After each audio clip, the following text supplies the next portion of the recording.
السلام علیکم ورحمۃ اللہ۔ آج ہم بات کریں گے اسلام کے سب سے افضل اور برکتوں والے مہینے ماہ ذوالحجہ کے بارے میں۔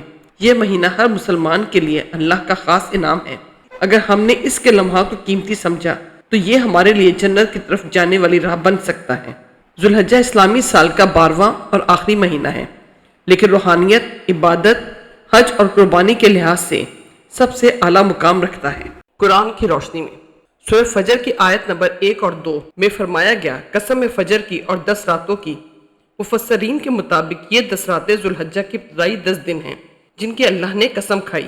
سورہ حج کی آیت نمبر 28 میں فرمایا گیا تاکہ وہ اپنے لیے منافع حاصل کریں اور مقررہ دنوں میں اللہ کا ذکر کریں۔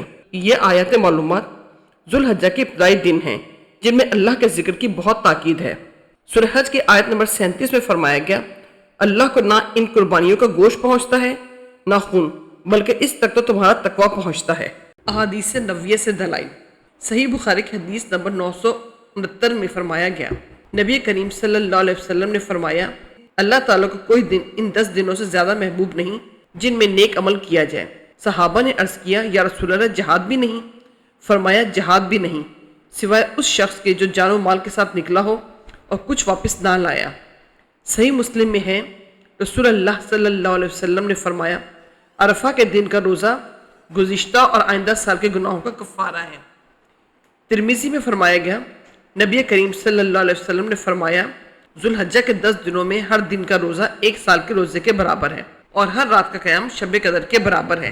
عشرہ ذوالحجہ کی فضیلت۔ یہ 10 دن رمضان کے آخری عشرے سے بھی زیادہ افضل ہیں۔ نفل عبادات کے اعتبار سے نیکیوں کا اجر 70 گنا تک بڑھ جاتا ہے۔ اللہ کی رحمت و مغفرت کے دروازے کھلے ہوتے ہیں۔ ہر فرض عبادت کا ثواب کئی گنا بڑھا دیا جاتا ہے۔ ان دنوں کی عبادت جنت کے قریب کرتی ہے۔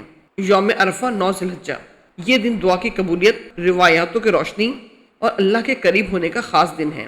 نبی کریم صلی اللہ علیہ وسلم نے فرمایا، عرفہ کے دن کا روزہ گزشتہ اور آئندہ سال کے گناہوں کا کفارہ ہے۔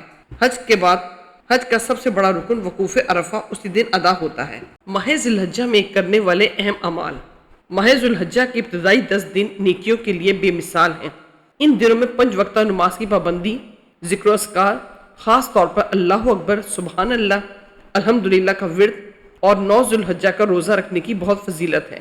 عرفہ کے دن کا روزہ گزشتہ اور آئندہ سال کے گناہوں کا کفارہ بنتا ہے۔ ان دنوں میں صدقہ، استغفار، قرآن کی تلاوت اور دل سے توبہ کا اہتمام کریں۔ قربانی سنت ابراہیمی ہے جو تقوی کے ساتھ ادا کی جائے تو اللہ کو بہت محبوب ہے۔ ان ایام کو غفلت کے بجائے عبادت، اطاعت اور نیکیوں سے بھر دیں۔ قربانی سنت ابراہیم۔ حضرت ابراہیم علیہ السلام کی مکمل اطاعت کی عظیم مثال، تقوی کا امتحان، صرف نیت کی خالصی اللہ کے نزدیک قابل قبول ہے۔ قربانی کو سستی، دکھاوے یا رسم نہ بنائیں۔ ماہ ذوالحجہ ہمیں روحانیت، نیکی اور قربانی کی طرف بلاتا ہے۔ یہ زندگی کا بدل دینے والا موسم ہے۔ یہ دن رمضان سے بھی افضل ہو سکتے ہیں اگر ہم سمجھیں اور عمل کریں۔ یہ اللہ کی طرف واپسی کا بہترین وقت ہے۔